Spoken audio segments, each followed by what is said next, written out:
A warm welcome to online digital platform. Today we are discussing a new topic in the molecular basis of inheritance. देखिए molecular basis of inheritance जो हम discuss कर रहे थे, molecular basis of inheritance। तो देखिए इसके अंदर हमने डिस्कस किया कि the molecule which are responsible for inheritance process that is DNA. After that we discuss the structure of DNA and the component of DNA and also discuss that DNA is the polymer of nucleotide and it's known as polynucleotide. After that, today topic is packaging of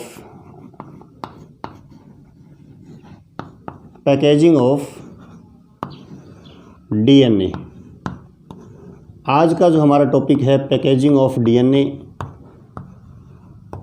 तो सबसे पहले packaging of DNA क्या होता है। देखिए जो DNA होता है it's a long coiled and complex molecule which situated inside the cell। यानी सेल के अंदर जो कॉम्प्लेक्स मॉलिक्यूल होता है डीएनए वो कैसे पैकेज रहता है, कैसे उसकी मतलब लोकेशन होती है, कैसे वो सिचुएटेड होता है, उसे हम कहते हैं पैकेजिंग ऑफ डीएनए।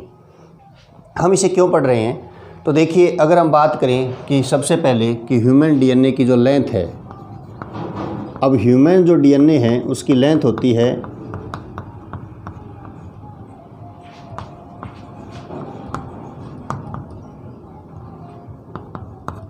2.2 मीटर। अब आप देख सकते हो कि ह्यूमन डीएनए की जो लेंथ है वो कितनी है 2.2 मीटर्स। और अब ये 2.2 मीटर लंबा डीएनए एक माइक्रोस्कोपिक सेल में किस प्रकार से वो अरेंज होता है, किस प्रकार से वो कोइल्ड फॉर्म में रहता है, उसे हम बोलते हैं पैकेजिंग ऑफ डीएनए। आपको पता है कि सेल जो होती है इट्स ए माइक्रोस्कोपिक, बहुत ही छोटी होती है, एंगस्ट्रॉन के अंदर होती है, और हम उसके अंदर 2.2 मीटर जो लॉन्ग डीएनए है वो कैसे सिचुएटेड होता है, उसको बोलते हैं पैकेजिंग ऑफ डीएनए। तो देखिए पैकेजिंग ऑफ डीएनए अगर हम पढ़ेंगे तो हमें यहाँ पर प्रोकैरियोट और यूकैरियोट दोनों सेल्स के अंदर डीएनए की पैकेजिंग पढ़ना पड़ेगा। अगर हम बात करें कॉम्पिटिशन या कॉम्पिटिटिव व्यू से तो हम कह सकते हैं कि यूकैरियोटिक्स जो डीएनए की पैकेजिंग है वो बहुत ज़्यादा इंपॉर्टेंट है, बट एनसीईआरटी के अंदर हमें प्रोकैरियोटिक जो डीएनए है उसकी पैकेजिंग भी हमें पढ़नी है। तो सबसे पहले हम पढ़ेंगे डीएनए, जो डीएनए है उसकी पैकिंग हमें पढ़नी है। डीएनए पैकिंग या पैकेजिंग इन प्रोकैरियोट, कि प्रोकैरियोट के अंदर हम कह सकते हैं कि डीएनए है उसकी जो पैकेजिंग है वो किस प्रकार से होती है, वो हम सबसे पहले डिस्कस करते हैं। तो सबसे पहले तो आपको प्रोकैरियोट्स का पता होना चाहिए कि प्रोकैरियोट्स क्या होते हैं। प्रोकैरियोट्स जो होते हैं they have a less developed और प्रिमिटिव स्ट्रक्चर, यानी बहुत ही लेस डेवलप होते हैं, प्रिमिटिव स्ट्रक्चर होती है। प्रोकैरियोट के अंदर आपका जो एग्जांपल है उसको हम ले लेते हैं बैक्टीरिया। बैक्टीरिया जो है वो एक प्रोकैरियोटिक सेल होती है, और बैक्टीरिया में आपने देखा होगा कि जैसे ये बैक्टीरिया है कोई, और इस बैक्टीरिया के अंदर इस प्रकार से जो डीएनए होता है वो इस प्रकार से अरेंज होता है, जिसे हम कहते हैं न्यूक्लियोइड। फ्री फॉर्म में होता है क्योंकि न्यूक्लियर मेम्ब्रेन एब्सेंट होती है, न्यूक्लियस भी एब्सेंट होता है, उसे हम क्या कहते हैं न्यूक्लियोइड। यानी हम कह सकते हैं DNA in prokaryotic cell are present in a free form and a coiled structure that is nucleoid. तो यहाँ पर न्यूक्लियस तो होता नहीं बैक्टीरिया के अंदर, यानी हम कह सकते हैं अगर न्यूक्लियस नहीं होगा तो हम कहेंगे DNA lies in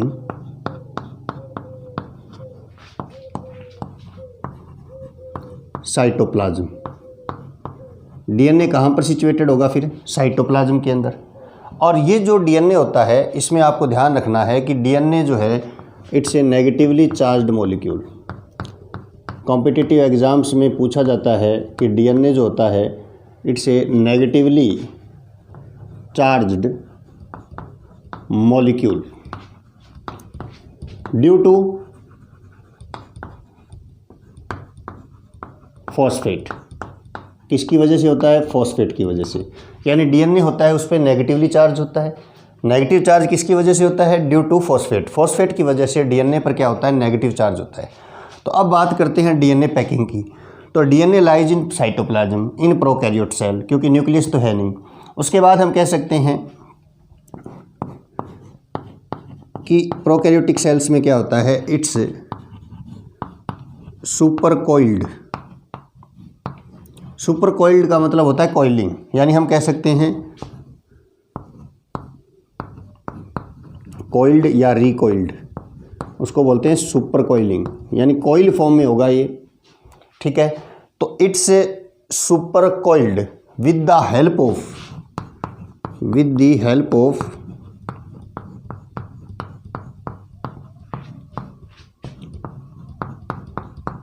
RNase and polyamines. जो आरएनए और जो पॉलीएमीन्स होते हैं इनके साथ ये सुपर कोइल्ड होता है। अब आप कहेंगे कि पॉलीएमीन्स क्या होते हैं? पॉलीएमीन्स होते हैं नॉन स्टोन प्रोटीन और बेसिक प्रोटीन होते हैं। नॉन स्टोन प्रोटीन भी बोलते हैं इसको। और इनका नेचर कैसा होता है? बेसिक। और बेसिक नेचर होने की वजह से हम कह सकते हैं इन पे कैसा चार्ज होगा? पॉजिटिव चार्ज होता है। अब यहाँ पर आप सोचेंगे कि सर पॉलीएमीन्स क्या होते हैं? तो देखिए, एमीन क्या होता है? एमीन बोलते हैं अपने NH2 ग्रुप को। एमीन क्या होता है? NH2 group. NH2 ग्रुप को आप बोलते हो एमीन। तो बहुत सारे अगर NH2 ग्रुप या एमिनो एसिड्स अगर अटैच होते हैं तो उसे क्या बोल देंगे? पॉलीएमीन। क्योंकि प्रोटीन तो क्या होगा? पॉलीएमीन्स क्या होंगे? प्रोटीन होंगे, क्योंकि एमीन्स ग्रुप ज़्यादा होगा। और एमिनो एसिड्स में क्या होता है? एमीन ग्रुप होता है।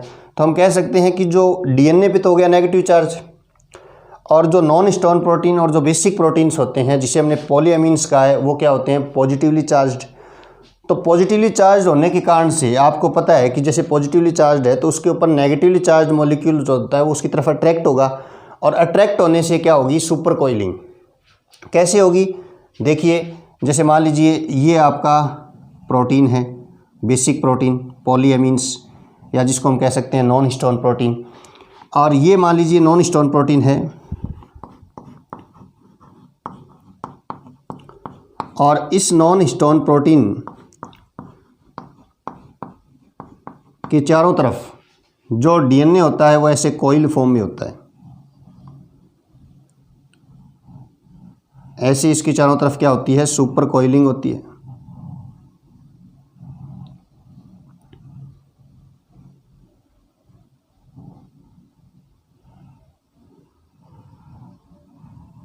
और इस स्ट्रक्चर को हम क्या कहते हैं? न्यूक्लियोइड। यानी हम कह सकते हैं the compact mass of DNA. हम कह सकते हैं the compact mass of DNA is called nucleoid. इसको हम क्या कहेंगे? न्यूक्लियोइड कहेंगे, या हम कह सकते हैं इसको प्रोक्रोमोसोम। इसका एक नाम और भी हो सकता है। न्यूक्लियोइड जो है इसको हम क्या कह सकते हैं? प्रोक्रोमोसोम। प्रोक्रोमोसोम मतलब न्यूक्लियोइड या प्रोक्रोमोसोम एक वर्ड होता है। देखिए कि न्यूक्लियोइड, ऑइड वर्ड जहाँ पे आ जाता है it means appearance like nucleus. Nucleoid means appearance like nucleus, nucleus के जैसा है पर न्यूक्लियस नहीं है वो, इसलिए हमने इसको क्या बोला है? न्यूक्लियोइड। वैसे ही प्रोक्रोमोसोम क्रोमोसोम के जैसा है बट क्रोमोसोम नहीं है, क्योंकि इसमें क्या है? नॉन स्टोन प्रोटीन है। क्या है? पॉलीएमीन्स। तो इस प्रकार से आप देख सकते हो कि ये कॉम्पैक्टली अरेंज्ड होता है। यानी हमारे पास यहाँ पर पैकेजिंग इन प्रोकैरियोटिक सेल्स के अंदर हमें पता है कि in prokaryotic cell there are nucleus are absent, so DNA lies in cytoplasm. DNA कहाँ होगा? साइटोप्लाज्म के अंदर होगा। इट्स सुपर कोइल्ड, ये क्या होगा? सुपर कोइल्ड होगा। यानी हम कह सकते हैं कोइल्ड और recoiled with the help of RNAs and polyamines. RNA और पॉलीएमीन्स क्या होते हैं? बेसिक प्रोटीन्स होते हैं जिनके ऊपर पॉजिटिव चार्ज होगा, और पॉजिटिव चार्ज होने से जो डीएनए होगा वो इसके ऊपर नेगेटिव चार्ज होने की वजह से ऐसे क्या हो जाएगा? कोइल फॉर्म में आ जाएगा। और इस स्ट्रक्चर को हम क्या कहते हैं, न्यूक्लियोइड कहते हैं। यानी the compact mass of DNA is called nucleoid और प्रोक्रोमोसोम। तो ये क्या थी, packaging of DNA in prokaryotic cell. तो ये आपके समझ में आ गया, तो आप इसको नोट कर लीजिए। इसके बाद हम पढ़ेंगे packaging in eukaryotes.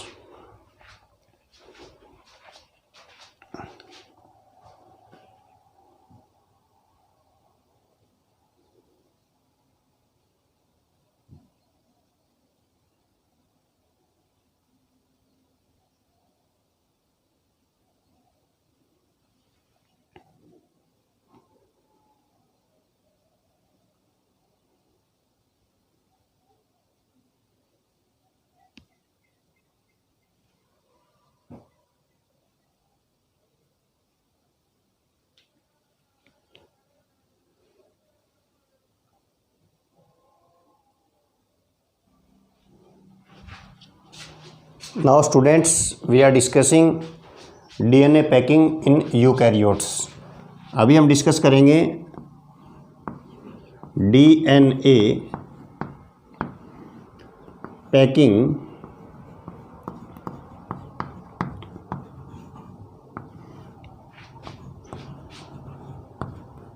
In eukaryotes.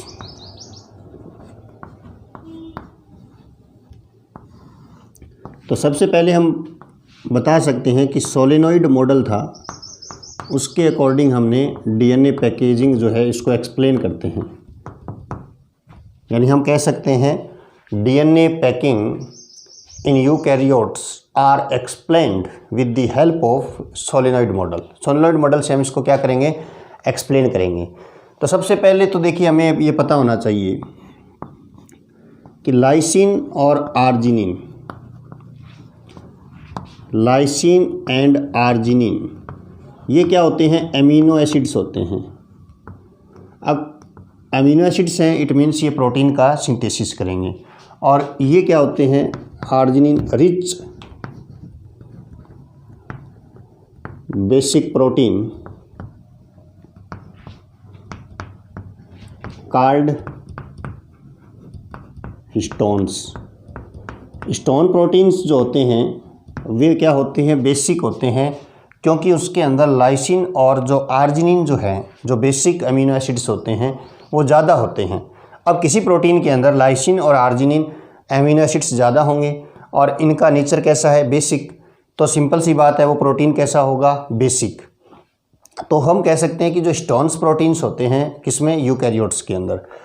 और ये जो स्टोन प्रोटीन्स होते हैं ये कैसे, इसका नेचर होता है, बेसिक नेचर होता है। किस वजह से होता है, लाइसिन और आर्जिनिन की वजह से। और हम कह सकते हैं the unit of compaction, the unit of compaction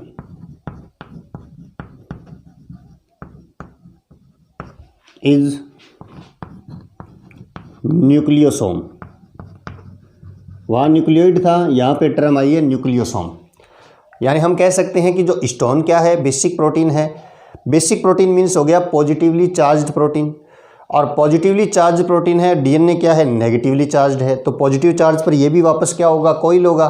तो स्टोन प्रोटीन जो है पॉजिटिव प्रोटीन, उसके ऊपर जो डीएनए मॉलिक्यूल होगा यूकैरियोटिक सेल का वो कॉम्पैक्टली अरेंज्ड हो जाएगा कोइल्ड फॉर्म में, और उस स्ट्रक्चर को हम कहते हैं न्यूक्लियोसोम। अब देखिए अगर बात करें हम स्टोन प्रोटीन्स की तो हम कह सकते हैं there are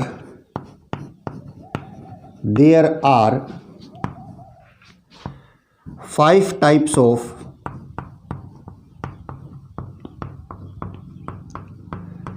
stone protein. Total कितने टाइप के होते हैं स्टोन प्रोटीन, 5 टाइप के होते हैं। और कौन कौन से होते हैं, H1, H2A, H2B, H3 और H4। टोटल कितने होते हैं, 5 टाइप के होते हैं आपके स्टोन प्रोटीन यूकैरियोटिक सेल में, H1, H2A, H2B, H3 and H4। अब देखिए ये जो 5 आपके स्टोन प्रोटीन्स हैं और ये बेसिक प्रोटीन हैं, लेकिन यहाँ पर जो ये H1 प्रोटीन है ये पार्टिसिपेट नहीं करेगा किसमें, कॉम्पैक्शन के अंदर। यानी जब न्यूक्लियोसोम का फॉर्मेशन होगा या हम कहें कि हिस्टोन प्रोटीन जो है, जो पॉजिटिवली चार्ज प्रोटीन है, जो बेसिक प्रोटीन है, उस पे नेगेटिवली चार्ज्ड जो डीएनए मॉलिक्यूल है, अगर ये सुपर कोइलिंग करेगा उसमें आपका H1 जो है वो पार्टिसिपेट नहीं करेगा। यानी हम कह सकते हैं 4 ऑफ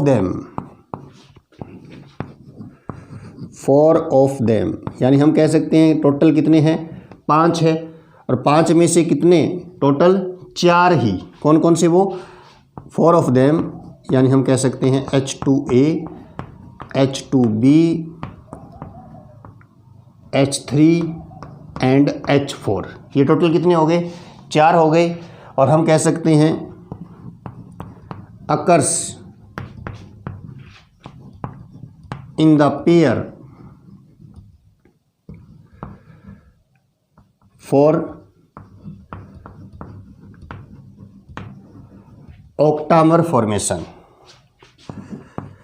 अब आप सोचेंगे कि ये ऑक्टामर फॉर्मेशन क्या होता है, तो देखिए टोटल कितने स्टोन प्रोटीन है आपके, टोटल है आपके 4, और पेयर के अंदर है तो 4 4 कितने हो गए, 8 को हम क्या कहते हैं, ऑक्टा, तो ये हो गया ऑक्टामर। और इसी को ही हम कहते हैं, ऑक्टामर को ही कोर ऑफ न्यूक्लियोसोम, क्या कहेंगे इसे, कोर ऑफ न्यूक्लियोसोम। ये अभी हम देखेंगे। देखिए एक बार तो आप इसको थोड़ा सा आपको ऐसा लग रहा होगा कि ऑक्टामर फॉर्मेशन कैसे होगा, लेकिन अभी आपको ये ध्यान रखना है कि स्टोन प्रोटीन तो है बेसिक प्रोटीन, और टोटल टाइप कितने हैं, 5। H1 को छोड़कर ये जो 4 हिस्टोन प्रोटीन्स हैं जो बेसिक प्रोटीन हैं, इनकी पेयर यानी टोटल 8 जो हिस्टोन प्रोटीन का जो मॉलिक्यूल है उसके ऊपर डीएनए क्या करेगा, सुपर कोइल करेगा। तो 8 जो हिस्टोन प्रोटीन मॉलिक्यूल्स हैं उनको हमने क्या कहा है, ऑक्टामर का है। ऑक्टामर का है यानी कोर ऑफ न्यूक्लियोसोम, क्योंकि कोर ऑफ न्यूक्लियोसोम का मतलब है एक्सिस, कोर का मतलब होता है एक्सिस, जिसके ऊपर डीएनए जो होता है वो क्या करेगा, कोइल करेगा। ठीक है, तो एक बार आप इसको नोट कर लीजिए, उसके बाद इसका डायग्रामेटिक रिप्रेजेंटेशन करेंगे हम कि कैसे ऑक्टामर जो होता है उसके ऊपर डीएनए की सुपर कोइलिंग होती है।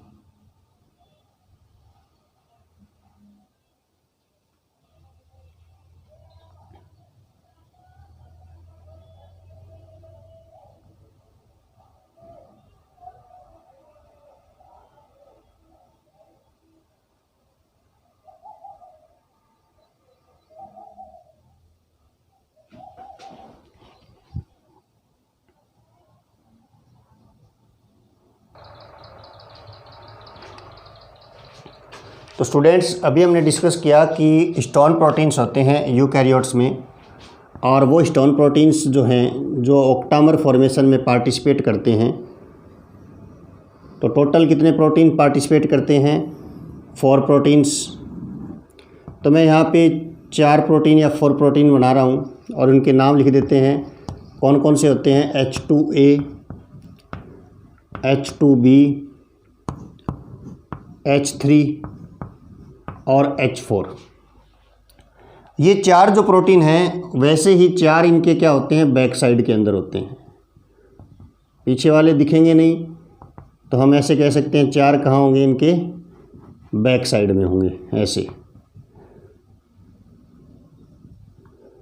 4 होंगे इनके बैक साइड में। टोटल कितने हो गए, 8, क्योंकि मैंने कहा कि histone proteins H2A, H2B, H3 and H4 are present in pair form, और इसे ही हम कहते हैं कोर ऑफ न्यूक्लियोसोम। तो अब यहाँ पर क्या होगा, जो डीएनए होगा वो इस पे ऐसे कोइल होगा, ये क्या है, डीएनए मॉलिक्यूल। तो डीएनए मॉलिक्यूल जो है वो इसमें ऐसे क्या होगा, कोइलिंग शो करेगा।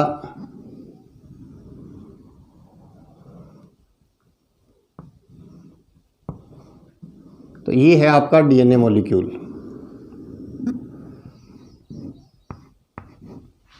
ये तो हो गया आपका डीएनए।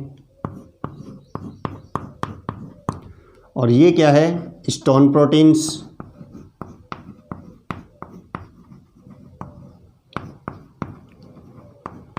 और इस स्ट्रक्चर को हम क्या कहेंगे, न्यूक्लियोसोम। ये जो स्ट्रक्चर है इसको हम कहेंगे न्यूक्लियोसोम, क्योंकि आपको पता है स्टोन प्रोटीन्स जो हैं 4 पेयर हैं, टोटल कितने हो गए 8, तो इसलिए हमने इसको बोला ऑक्टामर या कोर ऑफ न्यूक्लियोसोम, क्योंकि सेंटर और एक्सिस तो यही है, इसके चारों तरफ जो डीएनए है वो क्या हो रहा है, कोइल हो रहा है। वैसे ही अगर मैं यहाँ पर दूसरा न्यूक्लियोसोम का फॉर्मेशन करता हूँ, ऐसे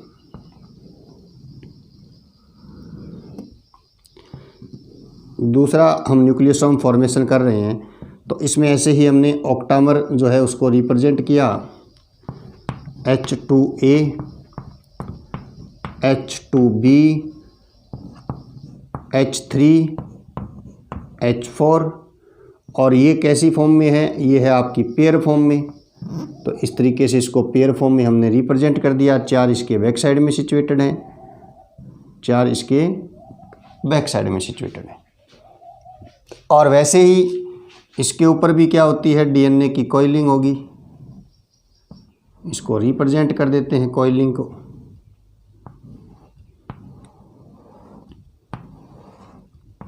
ऐसे अब देखिए डीएनए तो 2.2 मीटर्स लॉन्ग होता है, तो ये जो डीएनए है, ये डीएनए ऐसे स्टोन प्रोटीन्स के ऊपर क्या होता है, अरेंज होता है, कोइल्ड होता है। तो यानी बहुत सारे ऑक्टामर्स हैं और उसके ऊपर आपका एक डीएनए ऐसे कोइल हो रहा है।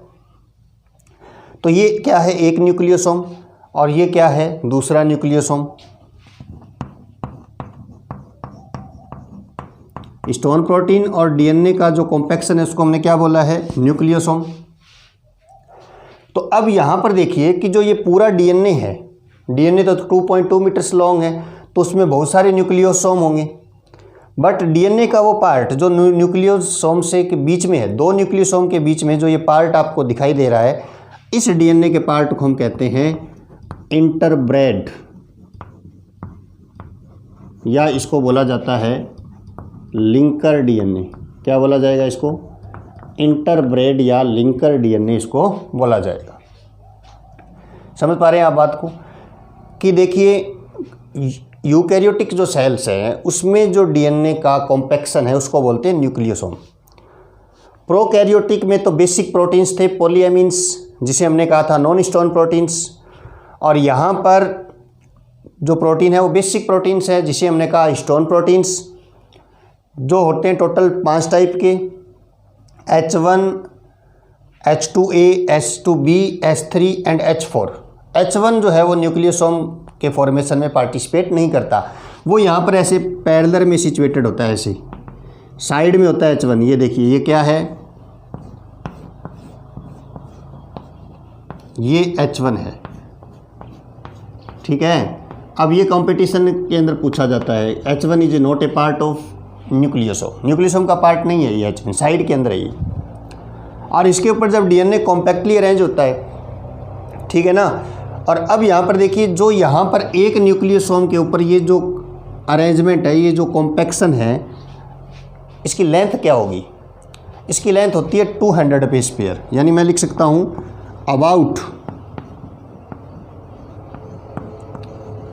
200 base pair of DNA is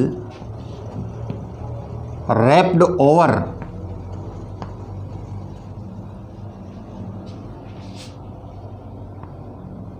each nucleosome, या हम कह सकते हैं ईच ऑक्टामर। यानी जो एक ऑक्टामर है उसके ऊपर जो ये डीएनए की जो कॉइलिंग है ना, ये इसकी लेंथ कितनी है डीएनए की, 200 बेस पेयर। तो आप सपोज कीजिए, हमने देखा कि टोटल कितने बेस पेयर होते हैं डीएनए में, 3.3 इंटू 10⁹ बेस पेयर होते हैं, और एक के ऊपर कितना है 200 बेस पेयर। तो एक डीएनए की जो कॉइलिंग है ना, उसमें बहुत सारे क्या होंगे, न्यूक्लियोसोम होंगे। और आप इसके बाद एक की पॉइंट और भी लिख सकते हो कि चलो इसको एक बार बना लीजिए, उसके बाद की पॉइंट लिख लेंगे अपने, क्योंकि जगह थोड़ी कम है बोर्ड पे। तो लेकिन अभी एक बार फिर से इसको मैं रिवाइज कर रहा हूँ कि जो यूकैरियोटिक की जो डीएनए पैकेजिंग है उसमें हिस्टोन प्रोटीन्स होते हैं H2A, H2P, H3, HP4 जो कि बेसिक है। डीएनए नेगेटिवली चार्ज है तो इसके ऊपर कोइल करेगा, H1 पार्टिसिपेट नहीं करेगा, ठीक है ना। और जो दो न्यूक्लियोसोम है उसके बीच का जो पार्ट होता है उसको बोलते हैं इंटरब्रेड और लिंकर डीएनए, ठीक है। तो इसको नोट कर लीजिए, उसके बाद हम बात करेंगे की पॉइंट्स की।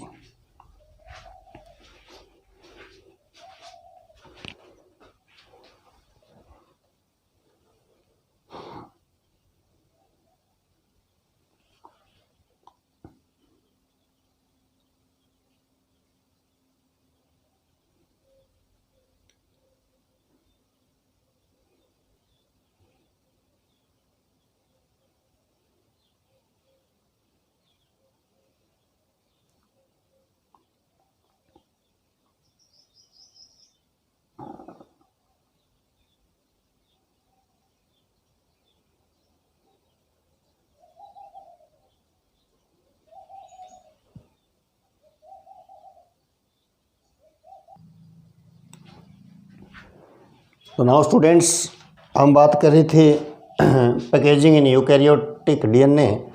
तो हम कह सकते हैं कि जो लिंकर डीएनए है न्यूक्लियोसोम के अंदर, हम कुछ की पॉइंट्स और उसके अंदर हमारे नोट्स के अंदर ऐड करेंगे। यानी हम कह सकते हैं DNA connecting to एडजाकेंट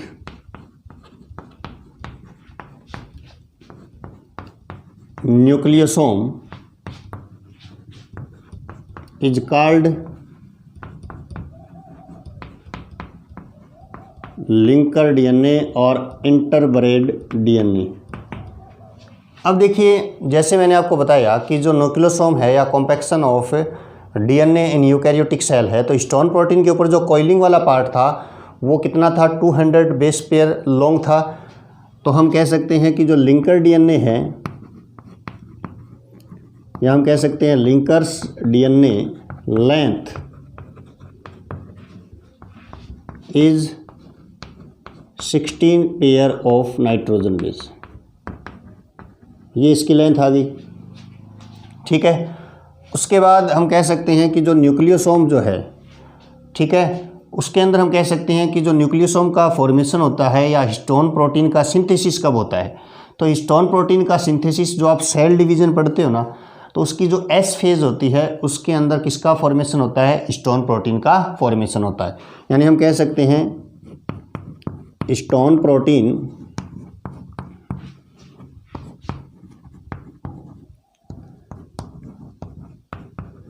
synthesise in S phase of cell division. जो सेल डिवीज़न है उसकी जो इंटरफेज होती है उसके अंदर जो एस फेज होती है, उस एस फेज जो होती है उसके अंदर जो हिस्टोन प्रोटीन होता है उसका क्या होता है, सिंथेसिस होता है। इसके बाद देखिए, ये तो बात थी हमारे न्यूक्लियोसोम की। अब आप सोचोगे कि क्रोमोसोम क्या होता है। तो क्रोमोसोम किसको कहते हैं, इसी को ही क्रोमोसोम बोल देते हैं हम। कि क्रोमोसोम क्या होगा फिर, जो कंप्लीट आपका डीएनए है वो किसके साथ, हिस्टोन प्रोटीन होता है उसके साथ अरेंज होता है और बहुत सारे न्यूक्लियोसोम का फॉर्मेशन होता है। जितना भी डीएनए है वो जितने न्यूक्लियोसोम के चारों तरफ अरेंज हो जाएगा, उस कंप्लीट स्ट्रक्चर को हम क्या कहते हैं, क्रोमोसोम, ठीक है। और क्रोमोसोम का एक नाम और भी होता है, it's also known as chromatin. तो क्रोमोसोम और जो क्रोमेटिन होता है इसके दो पार्ट होते हैं, ठीक है। जब हम क्रोमोसोम की स्टडी करते हैं तब हम क्या करते हैं कि उस सेल को या उस क्रोमोसोम को हम स्टैन करते हैं डाई से, और हम देखते हैं कि आपको क्रोमोसोम के अंदर दो पार्ट आपको दिखाई देते हैं। यानी हम कह सकते हैं at some region of nucleus, at some region of nucleus chromatin loosely arranged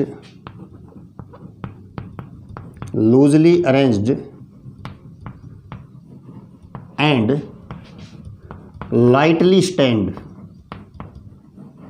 loosely arranged and lightly stand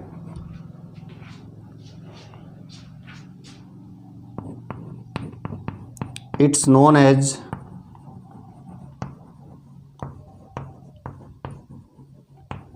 euchromatin. देखिए क्रोमेटिन में दो पार्ट आपको शो होंगे और कुछ पार्ट जो ऐसा होता है जब आप स्टैन करते हो तब आपको पता चलता है कि वो एक तो लूजली अरेंज होता है, बहुत ही लूज अरेंज होता है, और एक वो लाइटली स्टैंड यानी बहुत ही हल्का कलर वो लेता है, और इसे हम बोलते हैं यूक्रोमेटिन। और ये होता है जेनेटिकली एक्टिव पार्ट। यूक्रोमेटिन जो पार्ट होता है क्रोमोसोम का या क्रोमेटिन का, वो कैसा पार्ट होता है? जेनेटिकली एक्टिव पार्ट होता है। वैसे ही हम कह सकते हैं एट सम रीजन, कुछ रीजन्स ऐसे होंगे, at some region of nucleus chromatin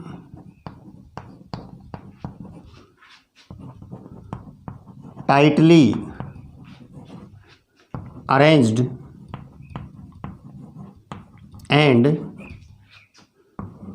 darkly stained, गहरा कलर लेंगे वो, darkly colour, darkly stained, it's known as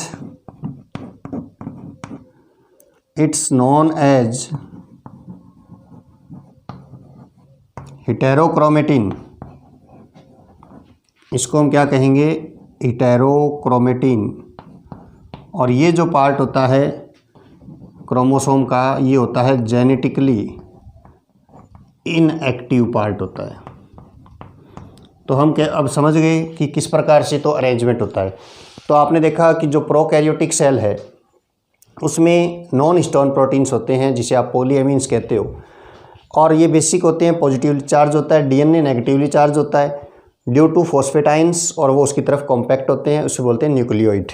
और यूकैरियोटिक पैकेजिंग में आपने देखा न्यूक्लियोसोम, वहाँ पे हिस्टोन प्रोटीन्स होते हैं जो कि 5 होते हैं, H1, H2A, H2B, H3 and H4। H1 participate नहीं करता, ये हम कह सकते हैं H1 is not a part of, लिख सकते हो आप, इम्पोर्टेंट है, H1 is not a part of nucleosome, ये न्यूक्लियोसोम का पार्ट नहीं होता।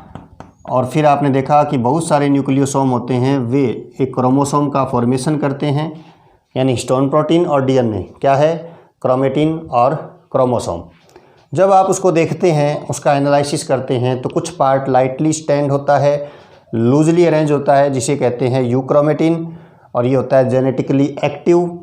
कुछ पार्ट ऐसा होता है जो कि टाइटली अरेंज होता है और डार्कली स्टैंड होता है जिसे कहते हैं हेटेरोक्रोमेटिन्स, और ये क्या होता है? Genetically inactive. जो न्यूक्लियोसोम होता है उसके चारों तरफ जो डीएनए कवर करता है उसकी लेंथ होती है 200 बेस पेयर, और दो न्यूक्लियोसोम के बीच में जो डीएनए का पार्ट होता है उसे बोलते हैं लिंकर डीएनए, उसकी लेंथ होती है 16 बेस पेयर। ठीक है, तो ये था आपका packaging of DNA in prokaryotic cell और इन यूकैरियोटिक सेल। तो आप इसको नोट कर लीजिए।